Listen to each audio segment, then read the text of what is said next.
किनदा पापा मोती के साड़ी रामा किनदा पापा मोती के साड़ी रामा गरीब घरवा बेटी जनमिया लीलू हो कहाँ पैबू मोती के साड़ी रामा कहाँ पैबू मोती के साड़ी रामा राजा ही घरवा बेटी बियाही दीबो रामा ओहि जी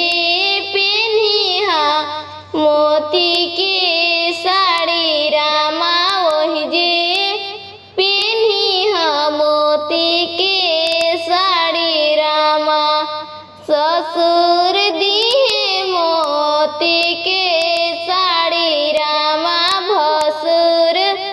दिहे मोती के साड़ी रामा इतना बचनिया सुनलन अपना बेटी रामा चली दिहले पूर्व देश रामा चली दिहले पूर्व ओरिया रामा घोड़ावा चढ़ल अइलन सुंदर दुल्हा रामा कहाँ धनिया अकेले जालू रामा कहाँ धनिया अकेले जालू रामा